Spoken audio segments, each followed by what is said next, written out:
یہ در حقیقت سمجھیے کہ سورہ فتح کی چند آیات کی مزید وضاحت ہے۔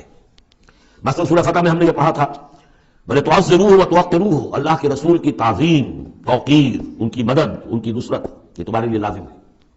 پھر ہم نے ابھی پڑھا اہل ایمان کے لیے تمہیں رحم دل ہونا چاہیے، اہل ایمان کے لیے تمہارا طرز عمل جو ہے وہ بہت ہمدردانہ، نیک، بھلائی کا، خیر خواہانہ ہونا چاہیے۔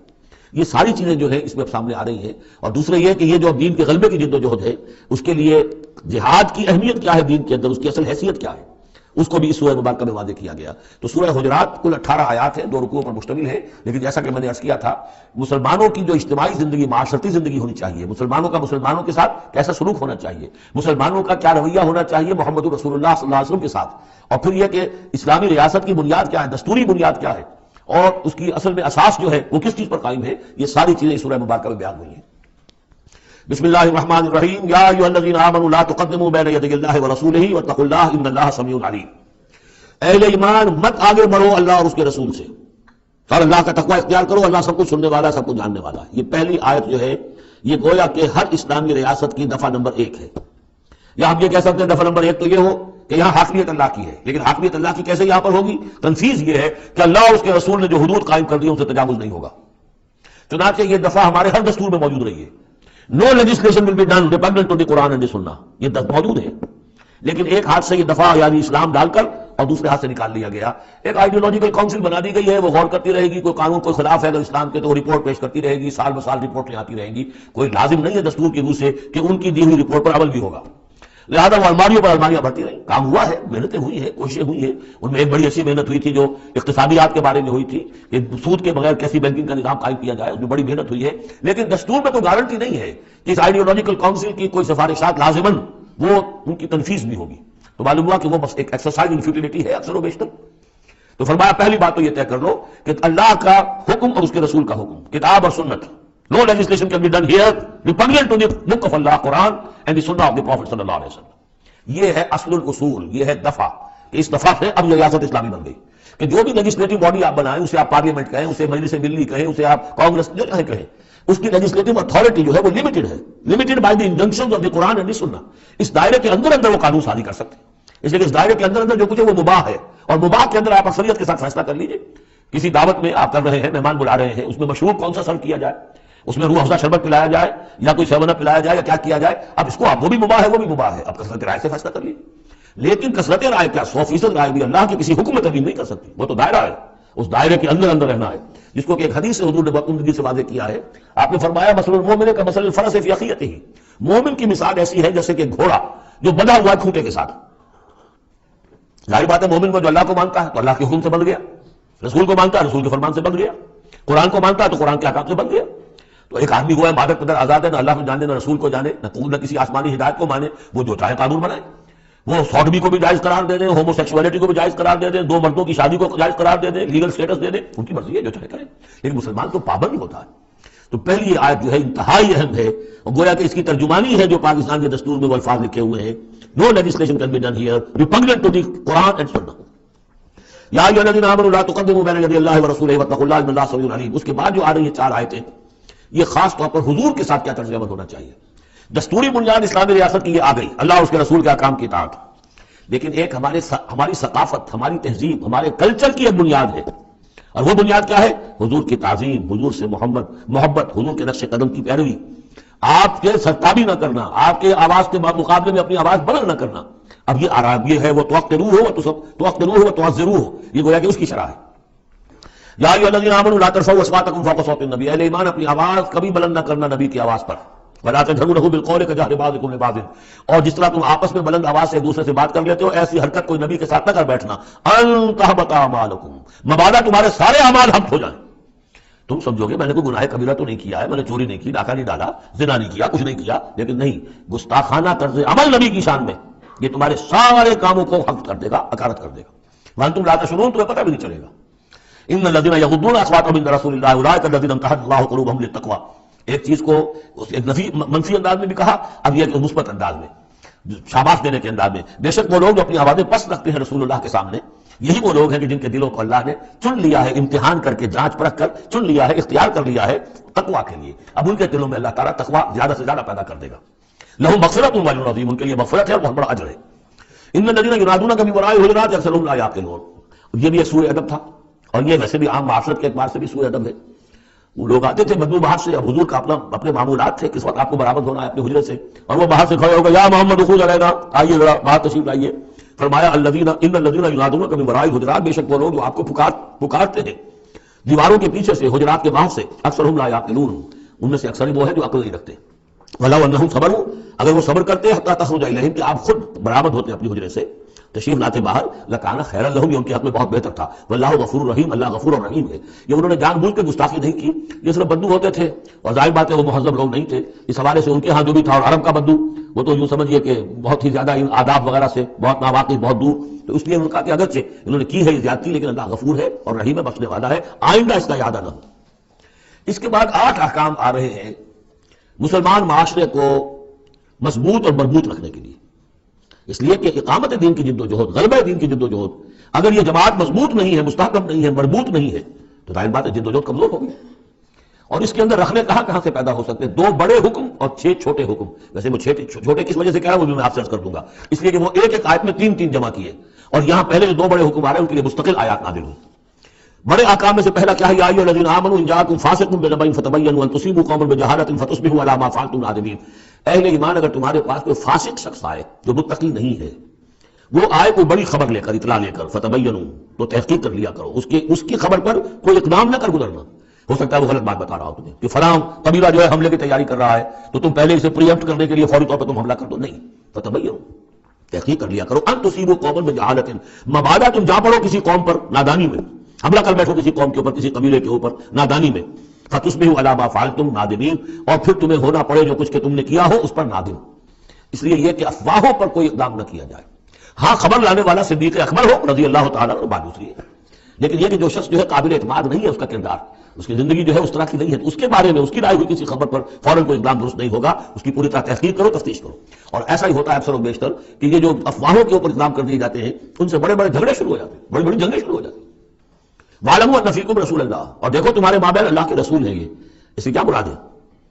یعنی محمد صلی اللہ علیہ وسلم اللہ کے رسول ہیں، لیکن یہ تم میں سے بعض خواتین کے شوہر بھی ہیں، بعض اشخاص کے داماد بھی ہیں، بعض کے خسر بھی ہیں. یہ رشتے ہیں کہ نہیں؟ بعض کے بھتیجے بھی ہیں. تو اگرچہ ان کے رشتے ہیں، لیکن ازواج کو بھی سمجھنا چاہیے کہ یہ صرف میرے شوہر نہیں، یہ اللہ کے رسول ہیں. بڑا فرق ہوگا اگر صرف شوہر سمجھ کر کوئی معاملہ کیا، اور لیکن یہ کہ یہ حیثیت نگاہ میں نہ رہے کہ اللہ کے رسول ہے. اگر حضرت ابو بکر اور حضرت عمر سمجھے ہمارا داماد ہے، داماد تو بیٹے کے برابر ہوتا ہے نا، نہیں، اللہ کا رسول. ان کی جو حیثیت تمہارے سامنے مقدر رہنی چاہیے وہ یہ کہ اللہ کے رسول ہے. وَاعْلَمُوا أَنَّ فِيكُمْ رَسُولَ اللَّهِ، یہ اللہ کے رسول ہے اگرچہ محمد ابن عبداللہ، کوئی شک نہیں، لیکن اللہ کے رسول ہے. لَوْ يُطِيعُكُمْ فِي كَثِيرٍ مِّنَ الْأَمْرِ، اگر وہ تمہارا کہنا مانا کرے اکثر معاملات میں، لَعَنِتُّمْ، تو تم مشکل میں پڑ جاؤ گے. تمہارا رویہ یہ ہونا چاہیے کہ یہ دیکھو وہ کیا چاہتے ہیں، ان کی منشا دیکھو. وَلَٰكِنَّ اللَّهَ حَبَّبَ إِلَيْكُمُ الْإِيمَانَ، لیکن اے محمد کے ساتھیوں، اے صحابہ رسول، اللہ نے تو تمہارے نزدیک ایمان کو بہت محبوب بنا دیا ہے. وَزَيَّنَهُ فِي قُلُوبِكُمْ، اسے تمہارے قلوب کے اندر کھبا دیا ہے. وَكَرَّهَ إِلَيْكُمُ الْكُفْرَ وَالْفُسُوقَ وَالْعِصْيَانَ، اور بہت ہی تمہارے نزدیک ناپسندیدہ بنا دیا ہے کفر کو بھی اور فسق کو بھی اور نافرمانی کو بھی. یہ صحابہ کرام کی شان میں بہت بڑی آیت ہے جو نازل ہوئی ہے قرآن میں. وَلَٰكِنَّ اللَّهَ حَبَّبَ إِلَيْكُمُ الْإِيمَانَ وَزَيَّنَهُ فِي قُلُوبِكُمْ وَكَرَّهَ إِلَيْكُمُ الْكُفْرَ وَالْفُسُوقَ وَالْعِصْيَانَ أُولَٰئِكَ هُمُ الرَّاشِدُونَ، یقیناً یہی لوگ ہیں جو صحیح راستے پر ہیں اور جو سعادت مند ہیں اور جو آخری کامیابی کو حاصل کریں گے. فضل من اللہ و نعمہ، اور یہ فضل ہے اللہ کی طرف سے، انعام ہے، اس کا احسان ہے. واللہ علیم الحکیم، اللہ سب کچھ سننے والا، اللہ ہر چیز کا علم رکھنے والا اور کمال حکمت والا ہے.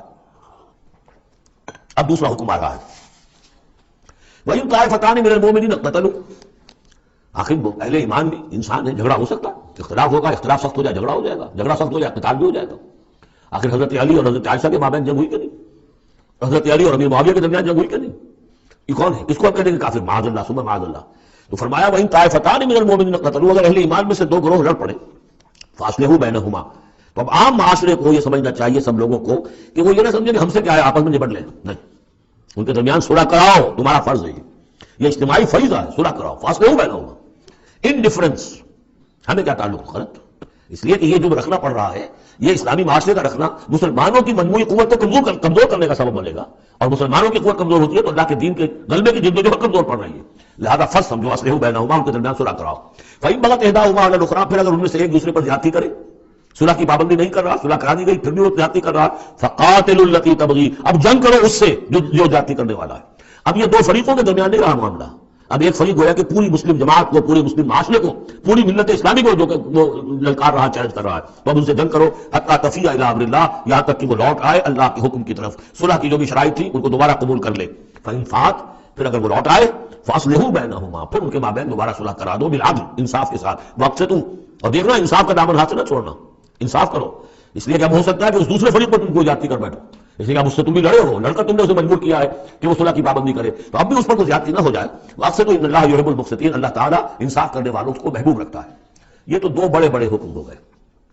اب ایک آیت میں 3 حکم اور دوسری میں پھر 3 حکم، یہ چھوٹے چھوٹے انفرادی سطح کے اوپر یا برادریوں کی سطح کے اوپر یا جماعتوں کے اندر جس طرح کی بڑے بڑے چیزیں پیدا ہو جاتی ہیں، بات چیزیں معمولی نظر آتی ہیں لیکن اس سے دلوں کے اندر زخم پڑ جاتے ہیں۔ یا ایھا الذین انما المؤمنون اخوۃ فاصلحوا بین اخویکم، یہ تو اسی کے ساتھ آ گئی۔ یقیناً تمام اہل ایمان جو ہے وہ آپس میں بھائی بھائی ہے، بس اپنے دو بھائیوں کے درمیان صلح کرا دیا کرو، واتقوا اللہ، اللہ کا تقوی اختیار کرو، لعلکم ترحمون، تاکہ تم پر رحم کیا جائے۔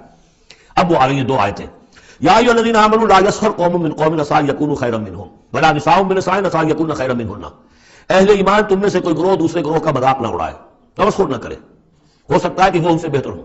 جن کا تم مذاق اڑا رہے ہو، کسی ایک برائی کو دیکھا ہے تم نے، کسی ایک عیب کو دیکھا ہے، اس کی ناک چھوٹی ہے، اس کا کان چھوٹا ہے، اس کا فلاں یہ ہے، اس کا یہ ہے، تو تم نے کوئی عیب دیکھا ہے، ظاہری ہو سکتا ہے دل میں اس کے تقویٰ تم سے 10 گنا زیادہ ہو، اللہ کی محبت، اللہ کے رسول کی محبت تم سے 1000 گنا زیادہ ہو، تو تمہیں کیا پتا، تم نے تو ایک چیز دیکھی ہے۔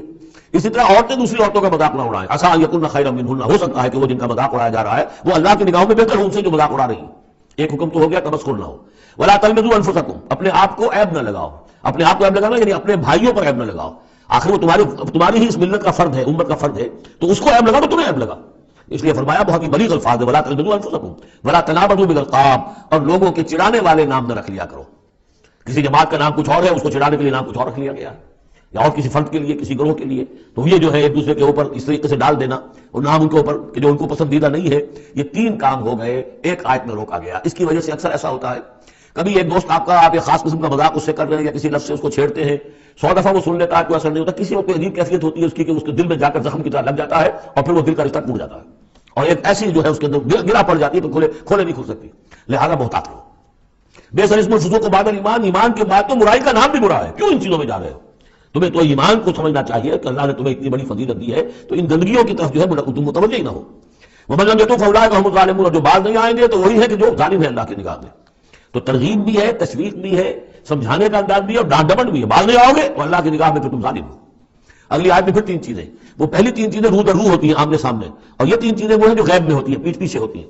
یا ایھا الذین آمنوا اجتنبوا کثیرا من الظن ان بعض الظن اثم، اہل ایمان زیادہ ظن کرنے سے بچو، خواہ گمان بٹھا لینا کسی کے بارے میں، جب تک کہ کوئی بات ظاہر نہ ہو جائے، کسی کی طرف سے کوئی روش یا رویہ یا کوئی اقدام جو ہے واضح طور پر سامنے نہ آ جائے، اپنے دل میں خواہ کوئی اس کے بارے میں جس کو ہم کہتے ہیں سوء ظن پیدا کر لینا، ان بعض الظن اثم، بعض ظن جو ہے وہ تو گناہ کے درجے تک پہنچ جائیں گے، اس لیے کہ تم نے اپنے دل میں بات بٹھا لی ہے حالانکہ اس میں وہ شے ہے ہی نہیں، لہٰذا یہ تمہاری طرف سے گویا کہ تہمت ہو رہی ہے اس کے اوپر، قلبی طور پر تو تہمت ہو گئی۔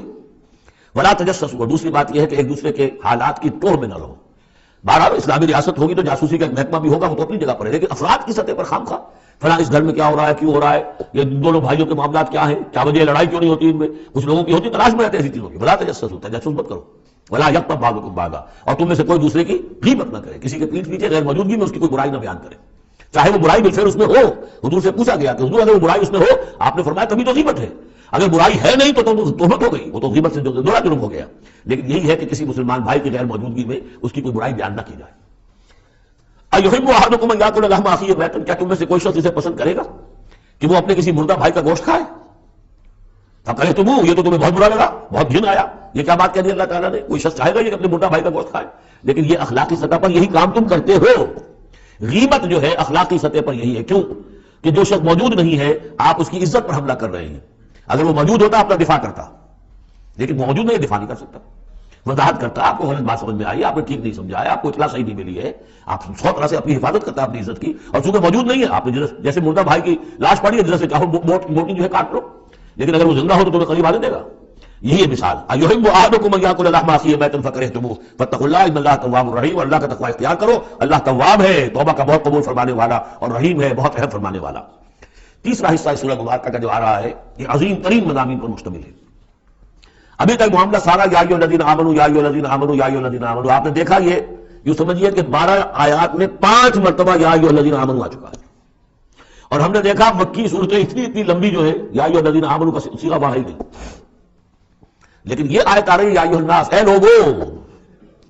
لوگو انا خلقناکم من ذکر و انثی، اے لوگو ہم نے تمہیں پیدا کیا ہے، تم سب کو، چاہے مومن ہو چاہے غیر مومن ہو، چاہے مسلمان ہو چاہے کافر ہو، تم سب کو ہم نے پیدا کیا ہے من ذکر و انثی، ایک مرد اور ایک عورت سے، حضرت آدم اور حوا کی اولاد ہو تم، وجعلناکم شعوبا وقبائل لتعارفوا، اور ہم نے تمہیں بنا دیا ہے قوموں میں تقسیم کر دیا اور قبیلوں میں تاکہ ایک دوسرے کو پہچانو، یہ رنگ کا فرق، نسل کا فرق اور یہ شکل و شبہات کا فرق، یہ جو بھی انسان کے نقوش ہیں ان کا فرق، زبانوں کا فرق، یہ قوموں اور قبیلوں میں جو فرق و امتیاز میں ڈالا ہے تاکہ پہچان سکو، سارے انسان ایک ہی رنگ کے، ایک ہی شکل و صورت کے، ایک ہی معلوم ہوتا کہ سانچہ ہے فیکٹری کا، اسی میں سے سب بنے چلے آ رہے ہیں، ایک ہی زبان بولتے تو پہچانتے کیسے ایک دوسرے کو؟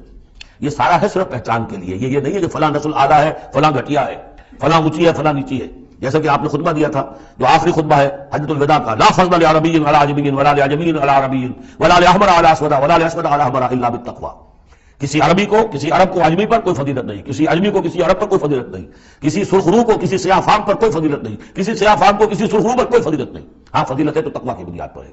ایچ جی ویلز نے اپنی history of concise history of the world میں یہ پیسج کوٹ کر کے لکھا کہ اگرچہ اس سے پہلے بھی تاریخ انسانی میں human fraternity, equality and freedom, انسانی حریت و اخوت و مساوات کے واس تو بہت کہے گئے، لیکن یہ ہے کہ تاریخ انسانی میں یہ ماننا پڑتا ہے کہ پہلی مرتبہ ان اصولوں پر بالفعل ایک معاشرہ قائم کیا محمد نے صلی اللہ علیہ وسلم، حالانکہ دشمن ہے، اس نے حضور کی سیرت پر حملے کیے ہیں بالکل وہی اسی طرح کے جیسے رشدی نے کیے ہیں۔ رشدی نے انداز اور زیادہ گھناؤنا استعمال کیا ہے کیونکہ وہ تو فکشن اس نے طور سے بنائی ہے، لیکن اس نے وہ تاریخ لکھ رہا تھا تو اس طرح کا انداز تو نہیں، لیکن باتیں وہی کہی۔ اس کے باوجود اس بات کو ماننے پر مجبور ہو گیا کہ واقعہ یہ ہے کہ محمد نے، وہ تو رسول اللہ تو نہیں مانتا، کہ یہ ماننا پڑتا ہے کہ پہلی مرتبہ for the first time in history he established a society based on these principles of human fraternity, equality and freedom. اگرچہ جو تازہ ایڈیشن ہے اس کتاب کا concise history of the world, اس میں سے یہ پیسج نکال دیا، اب تو ریڈرز اور ہیں، البتہ پرانا ایڈیشن کہیں یونیورسٹی سے لیجیے، لائبریری سے، اور وہاں سے آپ کو مل جائے گا پیسج۔ یا ایھا الناس انا خلقناکم من ذکر و انثی وجعلناکم شعوبا وقبائل لتعارفوا، یہ تعارف کے لیے، ان اکرمکم عند اللہ اتقاکم، یقیناً تم میں سب سے زیادہ باعزت اللہ کے نزدیک وہ ہے جو سب سے بڑھ کر متقی ہے، ان اللہ علیم خبیر، یقیناً اللہ تعالیٰ سب کو جاننے والا اور باخبر ہے۔ قالت الاعراب آمنا، اب ایک اور بہت اہم بات آ گئی، اسلامی معاشرہ اور اسلامی ریاست کی جو شہریت ہے اس کی بنیاد کیا ہے؟ ایمان یا اسلام؟ ایمان تو دل میں ہے، چھپی ہوئی شے ہے، ویریفائبل نہیں ہے یا نہیں ہے، کیسے معلوم ہوگا؟ دنیا میں جو آپ کو قانون بنانا ہے، دنیا میں جو معاشرہ بنانا ہے، دنیا میں جو ریاست بنانی ہے، اس میں کون شامل ہوگا؟ اس کی ساری بنیاد اسلام پر ہے، ایمان پر نہیں ہے۔ لیکن آخرت میں سارا دار و مدار ایمان پر ہے، اسلام پر نہیں ہے۔ آپ جو ہے یہاں کی ابھی سینسس ہوگا آپ کے ملک میں، آپ مسلم لکھا ہوا ہے آپ کے خانے میں مسلم، لیکن یہ کہ اس کی بنا پر اللہ کے ہاں چھوٹ نہیں ہو جائے گی، اللہ دیکھے گا ایمان بھی تھا کہ نہیں۔ ان اللہ لا ينظر الى صورکم ولا الى اموالکم ولکن ينظر الى قلوبکم واعمالکم، اللہ تمہاری صورتوں اور اموال کو نہیں دیکھتا، تمہارے دلوں اور اعمال کو دیکھتا۔ تو یہ جو ایمان اور اسلام کا فرق ہے، اسلامی ریاست اسلامی معاشرے کی اس بحث میں اہم ترین ہے، اس کی بنیاد ایمان پر نہیں ہے، اسلام پر ہے۔ اس کے لیے بیان کیا کیا؟ قالت الاعراب آمنا، یہ بدو کہہ رہے ہیں ہم ایمان لے آئے، قل لم تؤمنوا، اے نبی ان سے کہہ دیجئے تم ہرگز ایمان نہیں لائے ہو۔ لم تؤمنوا ہے، یہ نفی جاد باللم ہو رہی ہے، پہلے مضارع پر لم لا کر تاکید ہو جاتی ہے، ما آمنتم نہیں، لم تؤمنوا، تم ہرگز ایمان نہیں لائے ہو، ولکن قولوا اسلمنا، یوں کہو کہ ہم اسلام لے آئے ہیں، ہم مسلمان ہو گئے، ہم نے اطاعت قبول کر لی۔ ولما يدخل الايمان في قلوبكم، ابھی تک ایمان تمہارے دلوں میں داخل نہیں ہوا۔ وَإِن تُطِيعُوا اللَّهَ وَرَسُولَهُ، لیکن اگر تم اللہ اور اس کے رسول کی اطاعت کرتے رہو گے، لا يَلِدْكُم مِّنْ أَعْمَالِكُمْ شَيْئًا، اللہ تعالیٰ تمہارے اعمال میں سے کوئی کمی نہیں کرے گا۔ ان اللہ غفور رحیم، اللہ غفور الرحیم ہے۔ یعنی قانون تو یہی بنتا ہے، اصول تو یہ بنتا ہے، جب تک ایمان دل میں نہ ہو تو کسی کا کوئی عمل قبول نہ ہو، لیکن اللہ غفور ہے، رحیم ہے، اس کی شان غفاری اور اس کی شان رحیمی کے صدقے سے اللہ نے تمہیں یہ رعایت دی ہے کہ اگر نفاق نہ ہو، چاہے ایمان ابھی دل کے اندر راسخ نہیں ہے، لیکن اللہ اور اس کے رسول کی اطاعت کرتے رہو، اگرچہ یہ اطاعت ہوگی total obedience, partial obedience is no obedience, it has to be total. ادخلوا فی السلم کافہ، اسلام میں بھی جزوی داخلہ جو ہے قبول نہیں ہے، پورا کا پورا ہم تنگ سمجھے، لیکن بہرحال اسلام تو یہ ہے۔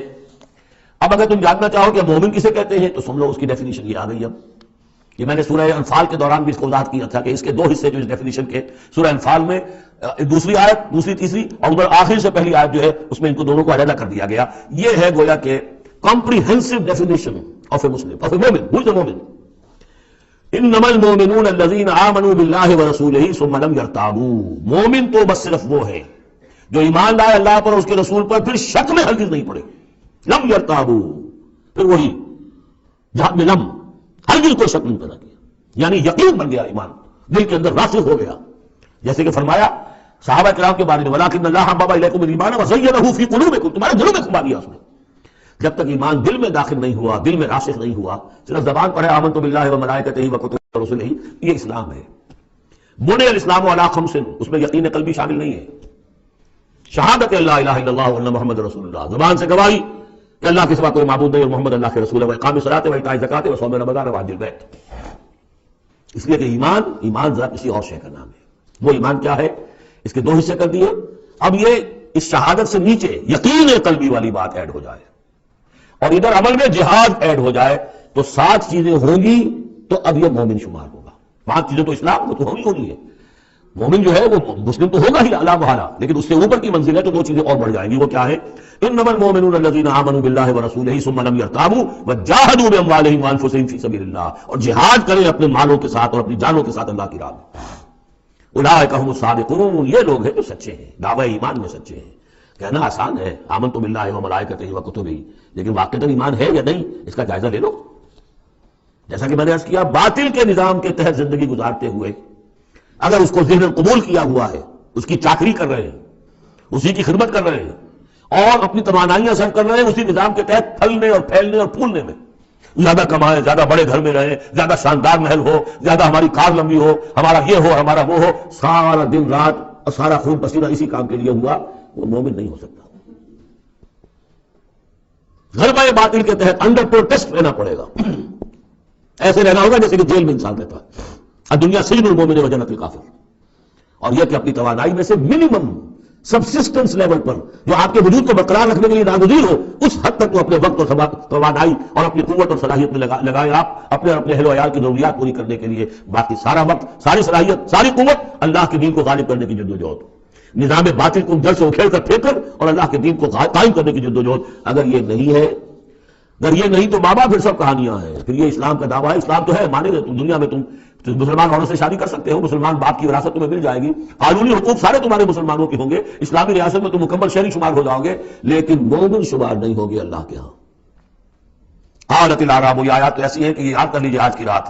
قالت الاعراب آمنا قل لم تؤمنوا ولكن قولوا اسلمنا. معلوم علیحدہ کر دیا بالکل. واحد مقام ہے یہ قرآن مجید کا جس میں اسلام اور ایمان کو یوں کر دیا علیحدہ. ایک گروہ ایسا بھی تھا جس کے بارے میں کہا گیا ایمان تمہارے دلوں میں تاحال داخل نہیں ہوا. البتہ اس آیت سے بعض لوگوں کو یہ مغالطہ ہو جاتا ہے کہ یہ منافقین کی بات نہیں ہے. یہ منافقین کا تو کوئی عمل قبول نہیں اللہ کے ہاں. یہاں کہا جا رہا ہے کہ اگر تم اللہ اس کے رسول کی اطاعت کرتے رہو گے اللہ تمہارے اعمال میں کوئی کمی نہیں کرے گا. تاریخی پس منظر سمجھ لیجئے، جب اللہ تعالیٰ نے عرب میں حضور کو غلبہ عطا کر دیا، اذا جاء نصر اللہ والفتح ورأيت الناس يدخلون في دين الله افواجا، اب ظاہر بات ہے کہ تمام قبائل کے اندر بیٹھ کر مشورے ہوئے. It's no use continuing resistance. اب تو بہرحال فیصلہ الفتح محمد کو ہو گئی ہے، اب ہم مقابلہ نہیں کر سکتے. کوئی اور راستہ نہیں، جاؤ اور جا کر وفد بھیجو اور اطاعت قبول کر لو اور اسلام قبول کر لو. تو وہ اطاعت بھی تھی اسلامی ریاست کی، ساتھ ہی اسلام قبول کرنا بھی تھا کہ ہم نے مان لیا جی. اس لیے کہ وہاں سے تو الٹیمیٹم آ چکا تھا جو سورہ توبہ میں ہم پڑھ چکے ہیں کہ یہ صرف 4 مہینے کی مہلت ہے، اس کے بعد اگر تم ایمان نہ لائے تو فیضل صدق الاشہر الحرم فاقتلوا المشرکین حیث وجدتموہم، تو اس کے بعد ایمان لانا ان کے لیے لازم تھا اگر رہنا عرب کے اندر. لیکن یہ کہ ان میں 3 طرح کے لوگ تھے. ایسے بھی یقیناً تھے جو خلوص دل سے ایمان لائے، ایسے بھی لوگ تھے جو دھوکہ دینے کے لیے ایمان لائے، جان بچانے کے لیے. یہ 2 ہو گئی ویلیوز، پازیٹو اور نیگیٹو. بیچ میں پازیٹو اور نیگیٹو کے مابین ایک 0 لیول آتا ہے. 0 لیول ہوتا ہے کہ دل میں نہ دھوکے کی نیت ہے نہ حقیقتاً ایمان دل میں پیدا ہوا ہے لیکن اسلام لے آئے، ٹھیک ہے ہم تیار ہیں. وہ ہے جن کا ذکر کیا جا رہا ہے. قالت الاعراب آمنا قل لم تؤمنوا ولكن قولوا اسلمنا. تم یہ کہو کہ ہم اسلام لے آئے. ولما يدخل الايمان في قلوبكم، ابھی تک ایمان تمہارے دلوں میں داخل نہیں ہوا. وَإِن تُطِيعُوا اللَّهَ وَرَسُولَهُ لَا يَلِدْكُم مِّنْ أَعْمَالِكُمْ شَيْئًا، اگر اللہ اس کے رسول کی اطاعت کرتے رہو گے اللہ تمہارے عمل میں سے کچھ بھی گھٹائے گا نہیں، کم نہیں کرے گا. بلکہ آگے چل کر یہ بات واضح ہو جائے گی کہ اگر اللہ اس کے رسول کی اطاعت کرتے رہو گے تو ایمان بھی تمہارے دلوں میں پیدا ہو جائے گا. اس لیے کہ ایمان سے عمل صالح پیدا ہوتا ہے اور عمل صالح سے بھی ایمان پیدا ہوتا ہے. لیکن اگر تم جاننا چاہو دل میں یہ امنگ پیدا ہو جائے، اللہ کرے کہ ہم میں سے ہر شخص کے دل میں یاد ارادہ اور امنگ پیدا ہو جائے اور یہ وہ آرزو پیدا ہو جائے جس کے اوپر علامہ اقبال نے جو کہا ہے کہ آرزو اول تو پیدا ہو نہیں سکتی، کہیں اور ہو جائے تو مر جاتی ہے یا رہتی ہے خام. یہ آرزو کہ مجھے مومن رہنا ہے، جینا ہے، مرنا ہے، یہ آرزو اول تو پیدا مشکل سے ہوتی ہے اور ہو جائے تو معاشرہ اس کو غذا نہیں دیتا. ہر 4 طرف سے اس کے خلاف آپ پر دباؤ پڑنا شروع، دماغ خراب ہو گیا، پاگل ہو گیا، فیریٹک ہے، یہ اپنا کیریئر چھوڑ رہا ہے، یہ اپنا کاروبار برباد کر رہا ہے، وہ فلاں یہ کر رہا ہے. تو ماحول جو ہے، ماحول میں آکسیجن نہ ہو تو پودا کیسے پروان چڑھے گا؟ تو اس لیے بہت مشکل کام ہے، الا یہ کہ خلوص نیت اور عزم مسمم ہو تو اللہ تعالیٰ کی طرف سے خصوصی توفیق اور تحصیل ہوتی ہے۔ تو آج آپ اس کو سامنے رکھ کر دل میں یہ آرزو لے کر اٹھیے کہ یہ ایمان اس ڈیفینیشن پر ہمیں پورے اترنا ہے۔ وہ ڈیفینیشن کیا ہے؟ انما المؤمنون الذين آمنوا بالله ورسوله ثم لم يرتابوا وجاهدوا باموالهم وانفسهم في سبيل الله اولئك هم الصادقون۔ اس آیت کے شروع اور آخر دونوں میں اسلوب حصر ہے۔ مومن صرف وہ ہے جو ایمان لائے اللہ پر، اس کے رسول پر، پھر شک میں ہرگز نہیں پڑے، ان کے دل میں اس ایمان نے یقین کی شکل اختیار کر لی، اور پھر انہوں نے جہاد کیا اللہ کی راہ میں، کھپائے اس میں اپنے مال بھی اپنی جانیں بھی۔ یہی لوگ حقیقت میں سچے ہیں اپنے دعوی ایمان میں۔ اللہم ربنا اجعلنا منہم، اللہم ربنا اجعلنا منہم، یہی صادقون ہیں جن کے بارے میں سورہ توبہ میں ہم آیت پڑھ کر آئے ہیں، کونوا مع الصادقین، صادقین کے ساتھ ہو جاؤ۔ تلاش کرو کوئی صادقین ہے دنیا میں اس وقت کہ نہیں۔ اور حضور نے یہ خبر دی ہے، لا تزال فی امتی طائفۃ قائمین علی الحق، میری امت میں ہمیشہ ایک گروہ ضرور موجود رہے گا جو حق پر قائم ہوگا۔ تلاش کرو اور تلاش کر کے کونوا مع الصادقین، ان میں شامل ہو، ان کے ساتھ شامل ہو جاؤ، ان کے دست و بازو بنو۔ ظاہر بات ہے جمعیت کے بغیر، جماعت کے بغیر وہ اقامت دین کیسے ہوگی؟ وہ اظہار دین الحق علی دین کلہ کیسے ہوگا؟ محمد رسول اللہ والذین معہ حزب اللہ بن گئے تھے، تبھی تو دین قائم ہوا نا۔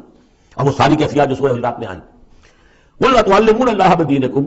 اب یہ نوٹ کر لیجئے، جن لوگوں کے دلوں میں وہ ایمان نہیں تھا، وہ اسلام لانے پر حضور پر اپنے احسان جتایا تھے، حضور دیکھیے ہم تو لڑے بھڑے بغیر اسلام لے آئے، تو ہمارا تو حق زیادہ ہونا چاہیے۔ وہ ہماری ہریانہ کی زبان میں یہ کہاوت ہے، تھوتھا چنا باجے گھنا۔ وہ چنا جو اندر سے کھوکھلا ہو چکا ہو اس کی آواز زیادہ ہوتی ہے، برتن خالی ہوگا تو آواز کھنکھنانے کی آتی ہے، برتن کے اندر پانی پڑا ہوا ہو تو اس طرح کی آواز نہیں آتی۔ تو ایمان سے خالی تھے، اس لیے وہ اپنے ایمان کے دعوے زیادہ کرتے تھے۔ قل اتعلمون اللہ بدینکم، تم اپنے دین کا جو اس طرح سے بڑھ چڑھ کر باتیں کرتے ہو تو اللہ کو تم بتانا چاہتے ہو، جتلانا چاہتے ہو اپنا دین۔ واللہ یعلم ما فی السماوات وما فی الارض، اگر تمہیں ایمان حاصل ہوتا تو تم یہ جانتے کہ اللہ تو جانتا ہے جو کچھ کے آسمانوں میں اور زمین میں ہے۔ ایک بندہ مومن کے لیے تو یہ کہنے کی ضرورت ہی نہیں، واللہ بکل شیء علیم، اللہ تو ہر چیز کا علم رکھتا ہے۔ یمنون علیک ان اسلموا، اے نبی آپ پر احسان دھر رہے ہیں کہ ہم اسلام لے آئے۔ قل لا تمنوا علی اسلامکم، اے نبی سے کہہ دیجئے مجھ پر اپنے اسلام کا کوئی احسان مت دھرو، بل اللہ یمن علیکم، کیونکہ اللہ تم پر احسان دھرتا ہے، ان ہداکم للایمان ان کنتم صادقین، کہ اس نے تمہیں ایمان کے راستے پر ڈال دیا ہے اگر تم سچے ہو۔ جب اسلام پر آ گئے ہو تو ایمان کے راستے پر چڑھ گئے ہو، اگر سچے ہو گے تو اب ایمان تمہارے اندر پیدا ہو جائے گا۔ اطاعت رسول کرتے رہو گے، اطاعت اللہ الہی کرتے رہو گے، نمازیں پڑھو گے، روزے رکھو گے، زکوٰۃ دو گے خوش کے ساتھ، تو ان اعمال کی بدولت ان کی نورانیت تمہارے قلوب کے اندر اترے گی اور اس سے تمہارے اندر ایمان پیدا ہو جائے گا۔ دیکھیے یہاں لفظ اسلام آیا تھا، پھر یمنون علیک ان اسلموا، یہ آپ پر احسان دھر رہے ہیں کہ وہ اسلام لے آئے۔ قل لا تمنوا علی اسلامکم، اے نبی کہہ دیجیے مجھ پر اپنے اسلام کا احسان مت دھرو، بل اللہ یمن علیکم، بلکہ یہ تو اللہ تم پر احسان دھر رہا ہے، ان ہداکم للایمان، کہ یہ جو تمہیں اسلام لانے کی توفیق دے دی اس نے، تو اس نے گویا کہ ایمان کی سڑک پر ڈال دیا، تمہیں اس راستے پر ڈال دیا ہے کہ جو ایمان تک لے جائے گی، ان کنتم صادقین، اگر تم اپنے اسلام میں صادق ہو۔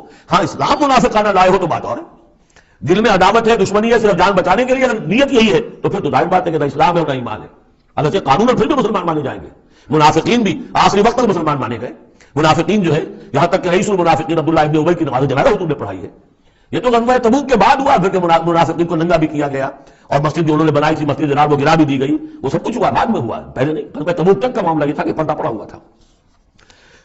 بل اللہ یمن علیکم ان ہداکم للایمان ان کنتم صادقین ان اللہ یعلم غیب السماوات والارض، یقیناً اللہ تعالیٰ جانتا ہے آسمانوں اور زمین کی تمام چھپی ہوئی چیزیں، غائب اور غیب اللہ کے علم میں ہے، واللہ بصیر بما تعملون، اور جو کچھ تم کر رہے ہو اللہ اسے دیکھ رہا ہے۔